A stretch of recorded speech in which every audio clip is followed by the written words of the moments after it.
lillah nahmaduhu wa nasta'inuhu wa nastaghfiruh wa na'udzu billahi min shururi anfusina wa min sayyiati a'malina may yahdihillahu fala mudilla lahu wa may yudlil fala hadiya lahu. Asyhadu an la ilaha illallah wahdahu la syarika lahu wa asyhadu anna Muhammadan abduhu wa rasuluh la nabiyya ba'dahu. Allahumma shalli ala sayyidina Muhammad wa ala ali sayyidina Muhammad. Hadirin jamaah tarawih rahimahullah, puji dan syukur marilah kita panjatkan kehadirat Allah Subhanahu wa taala. Salawat dan salam semoga tercurah kepada junjungan kita Nabi besar Muhammad sallallahu alaihi wasallam. Alhamdulillah, hari ini kita telah menyelesaikan ibadah saum kita selama 21 hari.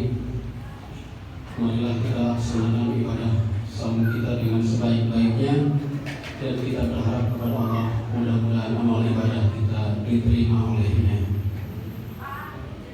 Hadirin jamaah tarawih rahimakumullah, selain terdapat perintah dan larangan dalam Al-Quran, ada juga berbagai macam pelajaran yang harus kita ambil, yang harus kita terapkan dalam kehidupan ini dari kitab Al-Quran. Jadi Al-Quran itu tidak hanya mengajarkan perintah dan larangan saja, tetapi juga ada beberapa pelajaran penting yang harus kita ambil dari kitab Al-Quran. Salah satunya terdapat dalam surat Al-Baqarah ayat 117. A'udzu billahi minasyaitonir rajim. Bismillahirrahmanirrahim. Am kuntum syuhada'a idh hadara Ya'qub al-maut idh qala li banihi ma ta'buduna min ba'di qalu na'budu ilahaka wa ilaha abaika Ibrahim wa Ismail wa Ishaq wa ilaha wahida wa nahnu lahu muslimun. Adakah kamu sekalian menyaksikan ketika Nabi Ya'qub kedatangan tanda-tanda maut? Ketika itu Nabi Ya'qub ketika kedatangan tanda-tanda maut, Nabi Ya'qub bertanya kepada anak-anaknya, "Ma ta'buduna min ba'di?" Apa yang akan kamu sembah jika aku sudah tiada? Anak-anak Nabi Ya'qub menjawab, "Aku akan menyembah Tuhan yang engkau sembah. Aku akan menyembah Tuhan yang Nabi Ibrahim sembah. Aku akan menyembah Tuhan yang Nabi Ismail sembah, Tuhan yang Nabi Ishak sembah. Wa nahnu lahu muslimun, dan kami adalah termasuk orang-orang yang berserah diri." Jadi Nabi Ibrahim merasa khawatir kalau dirinya sudah tiada, anak-anaknya tidak menyembah Allah lagi. Tetapi anak-anaknya ternyata konsisten dengan tetap menyembah kepada Allah Subhanahu wa taala. Wa nahnu lahu muslimun, dan kami termasuk orang-orang yang berserah diri kepada Allah. Hadirin jamaah tarawih rahimahullah, itu adalah contoh pelajaran atau ibrah yang terdapat dalam Al-Quran, di mana kita harus bertanya kepada diri kita, sudahkah kita berpesan seperti itu kepada anak-anak kita? Nabi saja bertanya seperti itu, apa yang akan kamu sembah setelah aku sudah tiada? Nabi merasa khawatir anak-anaknya berpaling dari Allah Subhanahu wa taala. Sementara kita sedikit pun tidak khawatir dengan keadaan saat ini. Padahal keadaan saat ini jauh lebih berbahaya dengan akidah Islam, di mana kristenisasi semakin merajalela. Saya punya teman di Cisaat Sukabumi, perbatasan Cisaat Sukabumi Cianjur. Dia bilang kepada saya, "Kang, jangan heran kalau sekarang orang Sunda ke gereja jangan aneh kalau ada orang Sunda sekarang ke gereja. Teteh akang bade ka mana? Oh, abdi bade ka gereja. Jadi sudah banyak orang Sunda yang murtad. Mungkin kalau di kampung kita belum ada yang murtad, tapi di daerah-daerah lain akidah Islam sudah terancam.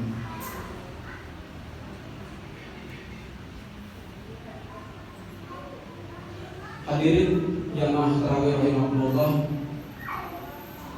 beberapa hari ke belakang saya menyaksikan bagaimana gereja mengundang umat Islam untuk buka bersama di gereja. Kalau tidak salah itu terjadi di Jawa Timur. Ya, jadi orang Islam diundang ke gereja untuk buka sahur bersama. Kemudian dijamu, diberikan pengarahan supaya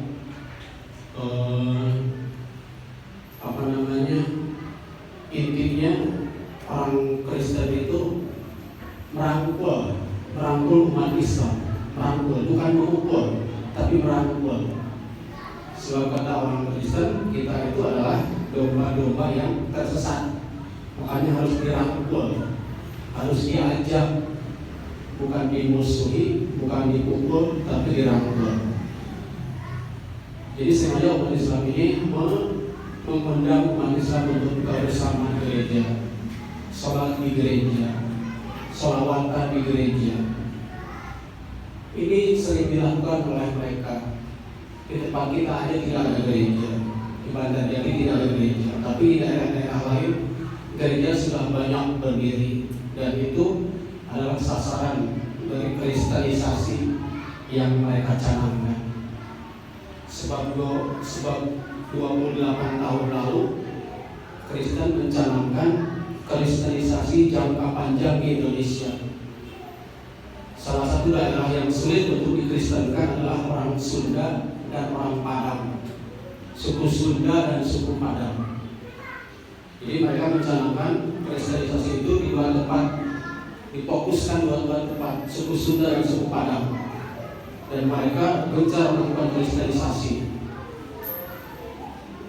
Sampai sekarang 28 tahun yang lalu kristenisasi di tanah Sunda dan di tanah Padang sekian puluh % sudah berhasil memurtadkan orang-orang Padang dan memurtadkan orang-orang Sunda.